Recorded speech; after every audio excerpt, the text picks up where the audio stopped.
Come along with me, and I know you'll see that a song changes everything. Hi everyone, welcome to Arts for the Health of It. I'm Richard Wilmore. I'm Catherine Particini. And look who we have with us. It's Sam, which way? Sam That way. Hester. Hi Sam. Hello.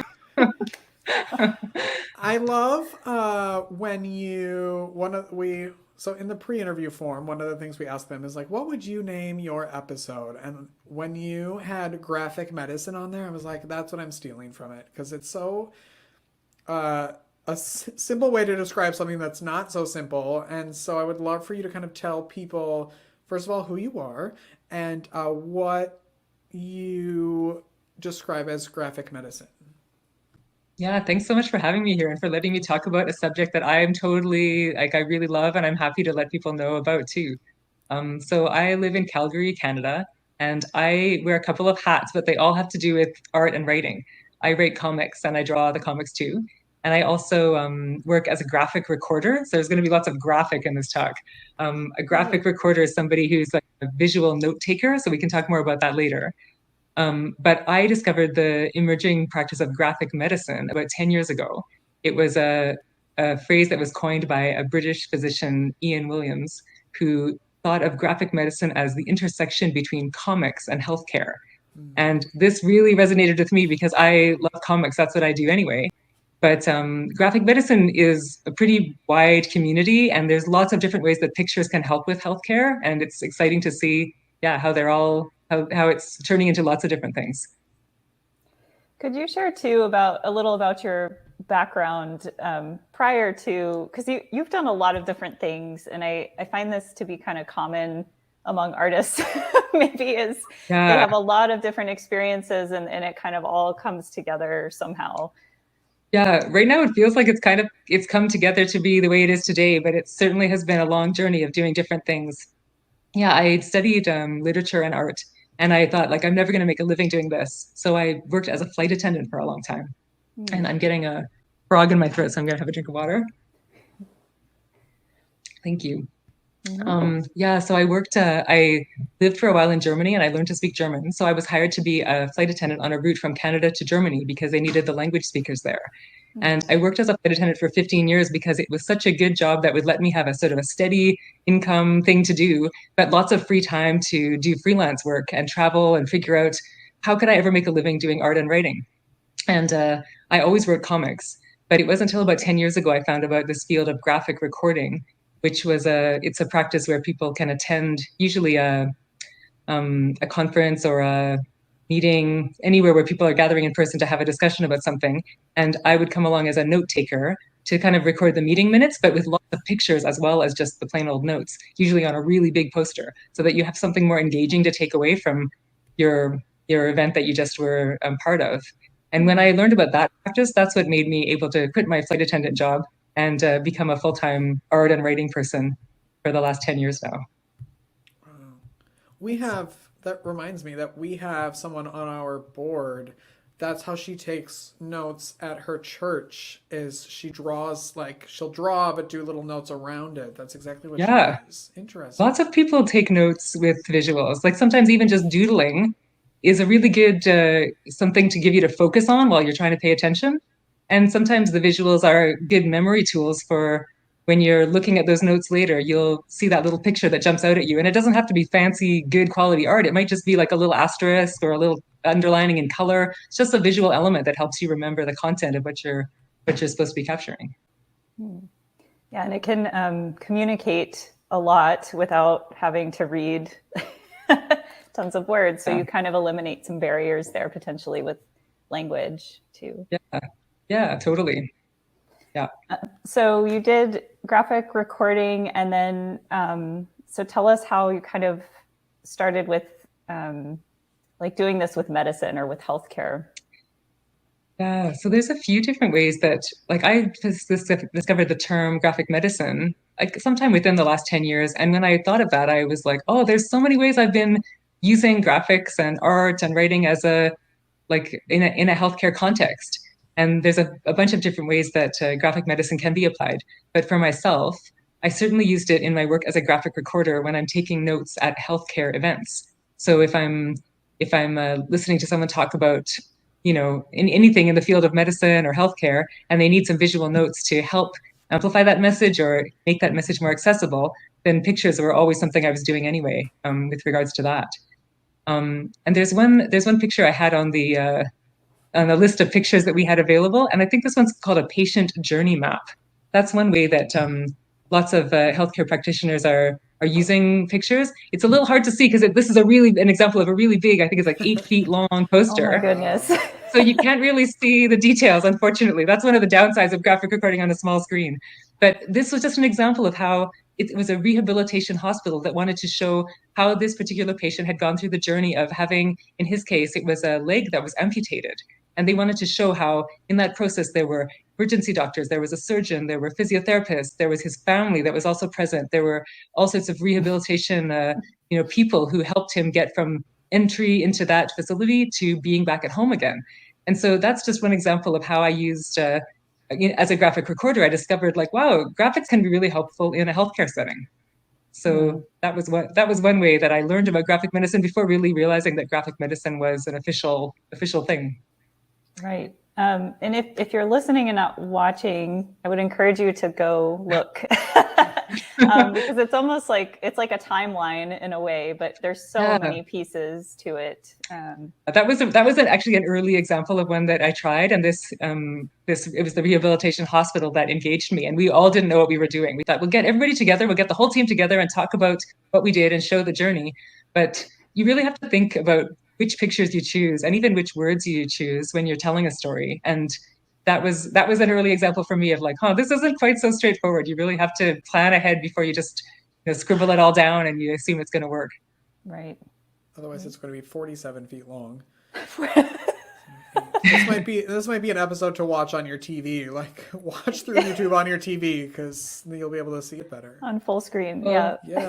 But maybe if another picture was the one we talked about it just a few minutes ago before this started, about one called the stress comic, because this was how I first started writing comics. I've been writing comics since I was in my early 20s, and I would just write about what was going on in my life as a really personal, kind of a therapeutic way to get something out of my system.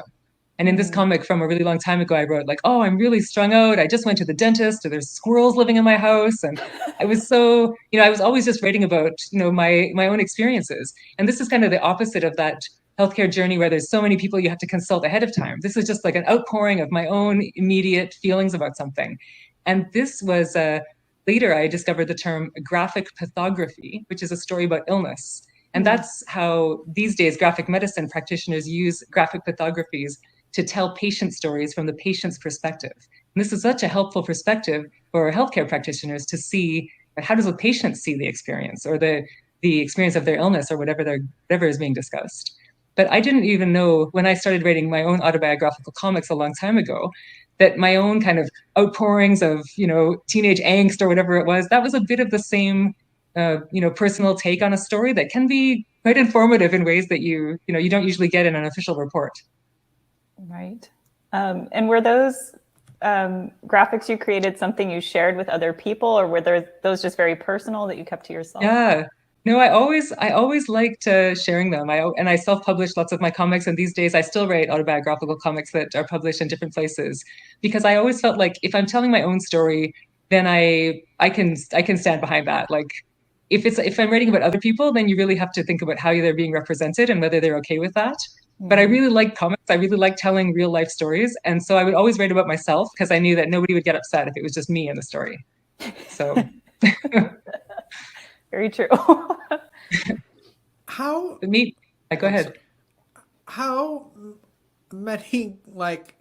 what's my question? How popular is this form of art, like graphic medicine? Like, I have never seen it before. I don't know if Catherine has or not. Like, obviously not every hospital is using this, or so how are people using it out there, and why aren't more people doing it is my question, maybe. That's a great question. So I'm not really a graphic medicine expert. I kind of fell into this from my own lived experience. But I guess when I started using pictures in particular to help with my own healthcare experiences, and more specifically with my mom's, because I'm a caregiver for my mom and I had been for about 10 years. That's when I found that pictures really seem to be helping. And we could talk about those examples. But after I started doing that, and I heard the term graphic medicine was like a thing that, might sort of like, oh, that might describe what I'm doing. This is kind of cool. Then I actually reached out to some of the practitioners who do this as mostly in an academic context, and spoke with them to say like, hey, is this like an official term that, I don't want to be appropriating or anything like that. Like I want to make sure that I'm using this in the right way. And they were like, no, this is a community. There's many people who are doing this all over the world. But the main area where I see it being used is in academia. So there's the first time I heard of this was from a med school teacher, and there's actually a picture of him on my list of pictures too, called Michael Green. I think that's how the picture is titled. Michael Green's a professor, as a medical school professor at Penn State University, who started teaching comics to interns and like medical students at his university. And I heard him speak in Calgary when he came here. That's when I took these notes a few years ago. And he had noticed that if students of medicine were seeing the patient's perspective in a comic, or learning to write comics themselves and thinking about like how comics are used to make choices in how you tell the story, like what do you depict, what goes in your panel, and all those different nuances that come in when pictures are involved, then this could really help them with their whole understanding of their future work in healthcare. So I guess to come back to your question about who's using this, since I discovered that there's sort of a core group of people who are operating this graphic medicine website and holding graphic medicine conferences that happen annually. They mostly, to me, seem to be in the world of academia and in like formal practice of medicine. So they're using graphic medicine as a teaching tool or as a research tool. But I really felt like this is lacking in the general public. I wanted more people to know about this, and maybe to use it the way I've been using it, just to help my mom who lives in long-term care. So that's when I gave a little talk about this last year, because I just wanted people in my town to know, like, hey, this is a thing that I'm not the expert, but I think that it's cool as well. Yeah, if you could tell us a little more about how you've used this with your mom. I've had some time to learn about this story, but I just find it really fascinating how you've brought all of this together in a way that's very, I mean, it's enhancing quality of life. I imagine gives you some peace of mind if you're able to communicate things through pictures to her doctors or her other caregivers that she has. Yeah. And like, honestly, this just started because I had to spend a lot of time with my mom in different like healthcare visits and hospitals. And it was so boring, and I just had to sit there, and I always draw. Like, I like to draw and take notes because it's something that I do anyway. And then I started realizing that these notes were helpful.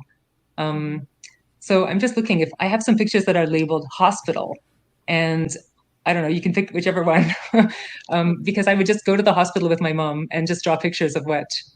So yeah, there's not a close-up view of my mom, but a picture of what it's like when your mom in her wheelchair has to get brought over on a handy bus that can take her directly from her facility where she lives to meet me at the hospital. And so these kinds of pictures, or of my mom eating her hospital lunch. Maybe I should say a bit about my mom. She's named Jocelyn, and she's 73 years old. And for about 20 to 25 years, she's had Parkinson's. So Parkinson's has been something we're used to. It's nothing new for us. But as she started to have symptoms that were a bit more complicated, and also to have some experience of dementia that's related to Parkinson's, that's when communication got trickier, and that's when the pictures started helping. So, yeah. Yeah, totally. And these are the kind of things we started to do. Initially, I was drawing pictures on my mom's behalf. And so maybe there's one that might be called Help for Jocelyn, or maybe, I don't even know now. This one of those. Yeah, there you go. Thanks so much.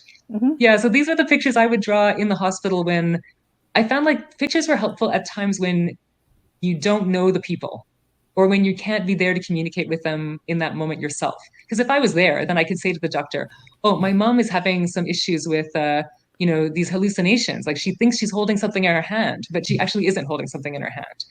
Or she'll tell you she can do something, but she really can't. Or maybe it was physical symptoms, like how she was always leaning off to the left. And so if this wasn't something they knew about, they might see her sitting there just fine. And then 5 minutes later, she'd fall off her chair. So I could say that to them and explain it if I was there. But if I had to go away, that's when I felt like leaving a picture there would be just a way to fill that gap. So pictures started to feel like, yeah, totally, to be a time saver for everybody. Mm-hmm. I'm so And then later we started to use, yeah, go ahead. Sorry. I'm just like, I'm fascinated by that, and you know, when you go to a hospital, there's the little sign outside that gives the color of whether or not they can walk by themselves, or all Yeah. like, what a great way to not make it so sterile. And I'm really curious of like, how do we integrate this at Hearts Need Art with spending time with the patients and really finding out what they like the help for Jocelyn. Like, what a great gift to give a patient and a care, like, and the hospital staff, so you both can kind of communicate with each other and you learn something about them besides, Yeah. oh, they need that color slipper. It humanizes Yeah. humanizes them. Yeah.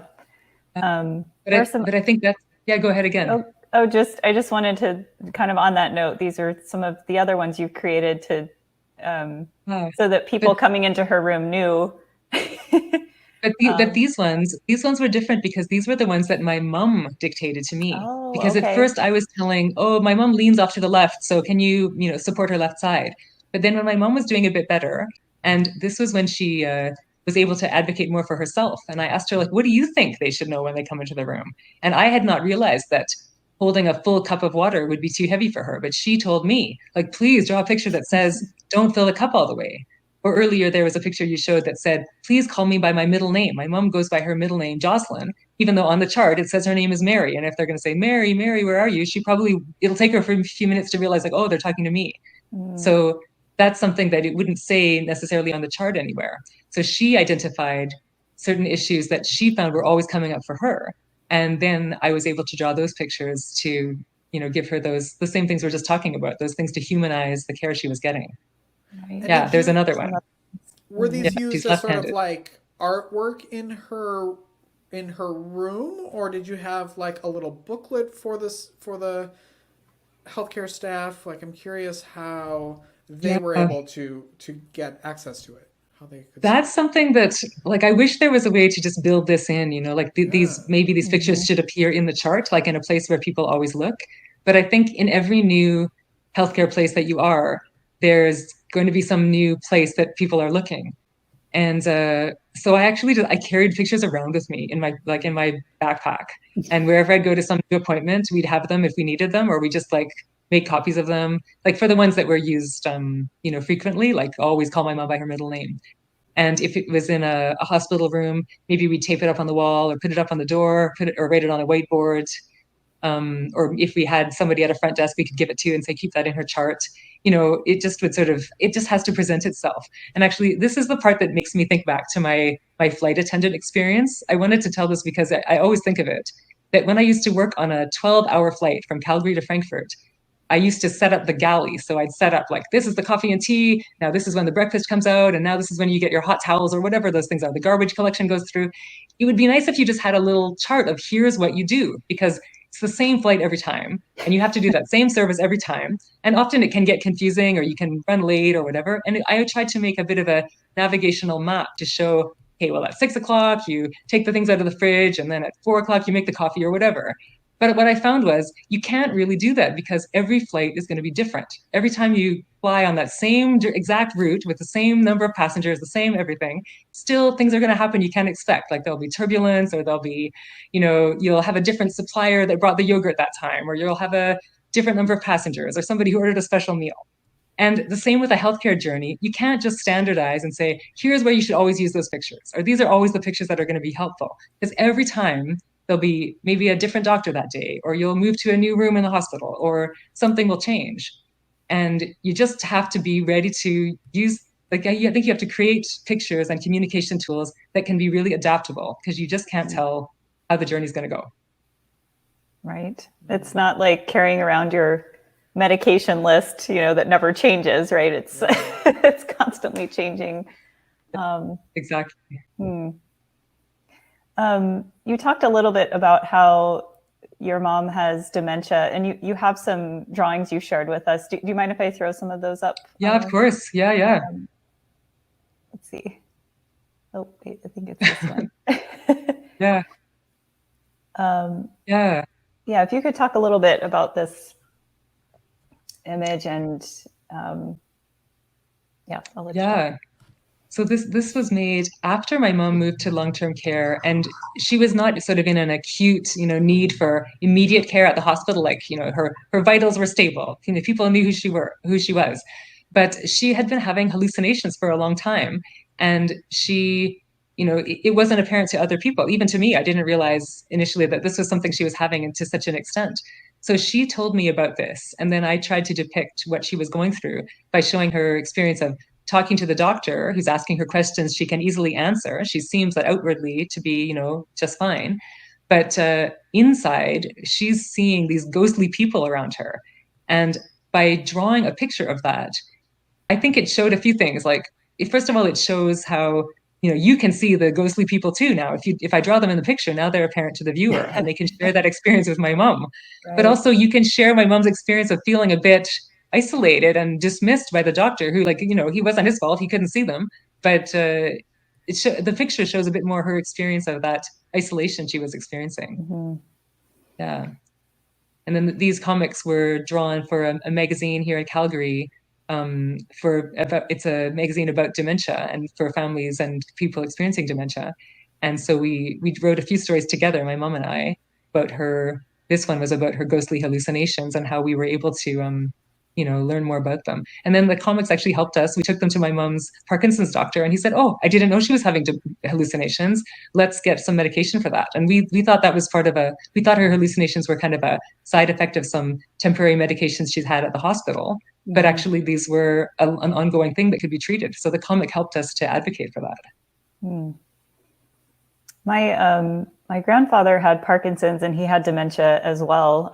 This was many years ago, and he would talk about the hallucinations that he would have, and it's just seeing these just makes me wonder, like, how it's just incredibly helpful. It's a really powerful way to depict their experience of it, even though other people around them might not be able to see what they're seeing. So you talk a little bit, or you shared a little bit, I think, in the pre-interview about how just kind of this field of graphic medicine can be used as a empathy promoting tool. And are there things that, like, I guess, what would you, if someone wanted to start incorporating this somehow, whether maybe they're a caregiver themselves, maybe they're not an artist, or are there any suggestions you have for how people could maybe pull pieces of this together to help a loved one? Yeah, totally. Yeah, I think it's easy to do the drawing part, because it doesn't have to be good, fancy artwork. The hardest part, I think, is the first part, and that's that you need to first don't bother to do this unless you have some trust with the person you're communicating about. So if it's for yourself, then you can do whatever you want, because just like me with my autobiographical comics, I can draw my own picture of, like, my knee really hurts and there's like some sharp lines coming out of my knee. Like, I know how my knee feels. But if you're working as a caregiver for someone, or you're advocating for someone else, then they really have to trust you to help tell their story, and you have to trust them. So that's the part that you can't just say, like, okay, go in and do that. You really should start with somebody that you have that relationship with. That luckily I'd built with my mom, so that she felt comfortable telling me, this is the picture that I'd like to have, or this is the issue that I'm experiencing. Mm-hmm. So after the first, starting with the trust, then the next part is to decide what's the message. And this is where the person who you're helping, that's their opportunity to share something that, the others might not see. So, I want people to know, like, my mom has Parkinson's, but she might want them to know, I don't know, please give me a few extra minutes when I come in the door, because it takes me a minute to get through the doorway and to sit down. And that might, like, just the fact that she can walk in slowly and be comfortable might set the whole meeting on a good foot for her, because she hasn't had to rush and stumble or something like that. And who knows, maybe that was something important that I didn't even know. So just the second step after building the trust is to decide, what's the message that matters to them?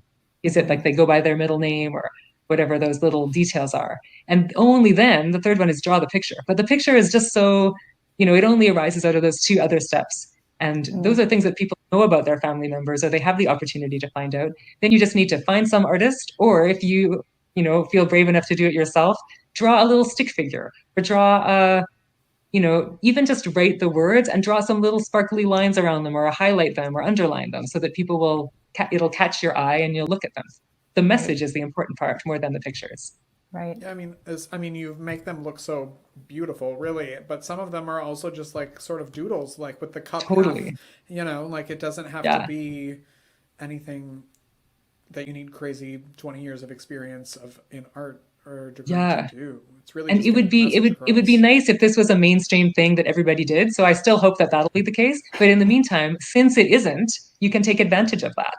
And on that whiteboard, bulletin board in your hospital room, tack up a picture that has, a highlighted squiggly line on it, or a circle around it, or something, and people will probably look at it more than they might look at a chart, or not. Of course, the staff does look at your chart, but they might not in the moment. If you want something to catch their eye, visuals do catch people's eye. So that's the advantage you can use them to. I'm just so fascinated. I know, and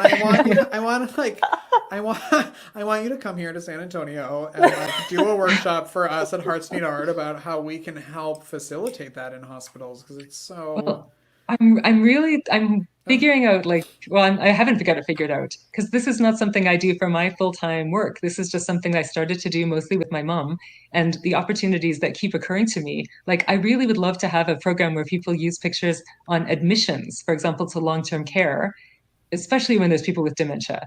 Maybe you need to know about that person. They used to be a farmer, and so that then when you come in and you don't know that person and they don't know you, and you just need something to have the conversation, like, oh, so I hear that you could look at that quick picture of a cow or a horse or whatever, they love to knit, or just some little personal details might help the admissions process to go smoothly. And then another person recently suggested to me, this would be so helpful to use for outpatient care. So maybe you're dismissed from some place and now you've got to go home, and maybe for yourself, you might remember, oh yeah, those are those exercises I had to do, or I don't know what, the new things out in the community are. So there's so many applications, but I'm a little bit floundering to think like how to start putting that into practice, except in maybe some very small little pilot projects that can happen and then grow from there.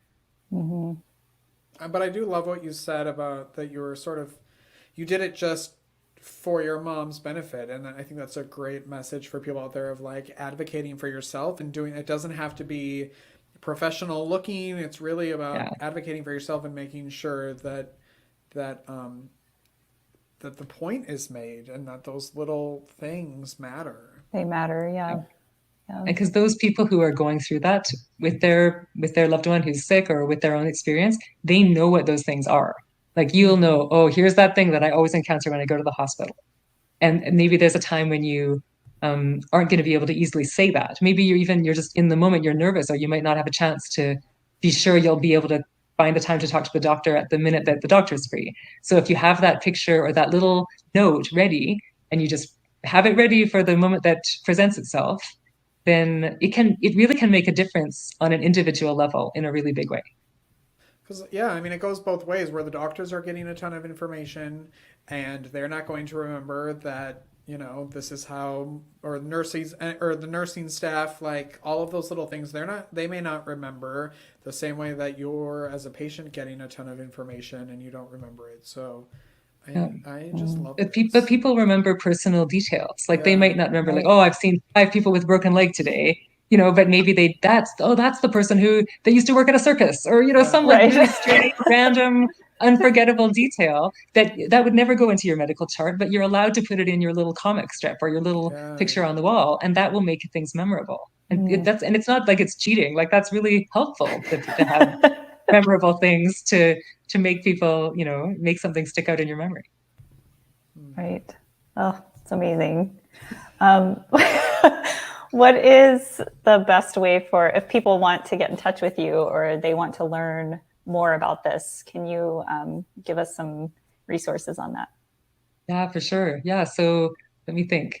I think if you're really interested in graphic medicine and you want to learn from experts who have much more experience and many different ways of practicing, more than myself, there's a website that's graphicmedicine.org.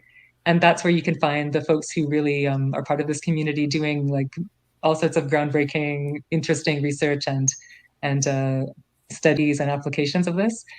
There is also a graphic medicine conference that happens once a year. And I think next summer in Toronto, there'll be at a date that I don't know yet, but sometime in the summer of 2023. And I hope I'll be there. But to find me, I have my website, the23rdstory.com, and that's mostly about graphic recording work and local, real life stories of my life here in Calgary. But every time there's a chance to do some graphic medicine, I'll probably be putting something about it there too. Can I ask what the 23rd story means? So I had an old like art and writing freelance business, and I had to have a new name just for some legal reasons. I suddenly needed a new name, and I live on 23rd Avenue here in Calgary. And I thought, this is the street, this is the place that started this whole story. So, and also I felt like by then I told at least 23 stories. So now I still live on 23rd Avenue, and it's still my my business name. You're locked in. Yeah, I've got to stay here. I love that. Sam's sent a bunch of photos before the interview, and I wanted to just go one by one through all of them and have her because it's just remarkable what you're doing. But she said no, she doesn't want to spend 12 hours with us. But I'm hoping that we can throw some of them on our social media and so everyone can see. It's just what a great concept. Yeah. Well, it didn't exactly originate with me, but I'm so glad to be able to share what I've been doing in the hopes that it inspires others. And I'd love to see what other people are doing. I'd love for this to catch on more at a time when healthcare environments are really dealing with lots of challenges and they need all the tools and resources they can get. If this one would help a little bit, I'd be so happy. So yeah, share away. Yeah, I want to do some work after this and some research and see how we can integrate it into what we do, because it makes sense to me. So powerful. Yeah. And thank in you. So many ways, like so easy, like yeah. I don't know. But it's always the combination of words and pictures. Like the pictures, like you if you're doing whatever work you're doing, your message that you have got, or the thing you want to share. That's where it starts. And then the pictures are just there in support of that. Yeah. So start with the words and the message and make sure you include them as well. And then the pictures are just there to make it stand out.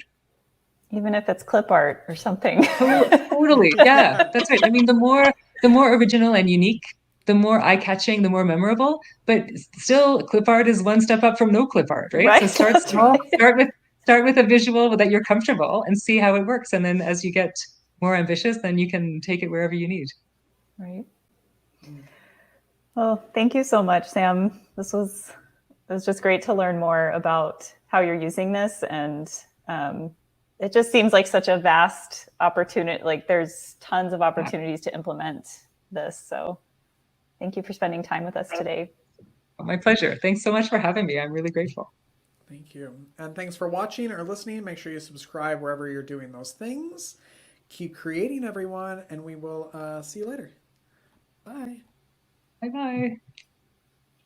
Thank you for listening to Arts for the Health of It. This episode is produced by Hearts Need Art, creative support for patients and caregivers, and hosted by Richard Wilmore and Catherine Pardesini. You can support the show and help others learn about the healing power of the arts by visiting heartsneedart.org. The views expressed on this podcast do not necessarily reflect the views of Hearts Need Art, their staff, board members, or other affiliates. All content is created for informational purposes only. This podcast is not intended to be a substitute for professional medical advice or to diagnose and treat any health condition. Always seek the advice of your physician or other qualified health professional with any questions you may have regarding a medical condition. Never disregard professional medical advice or delay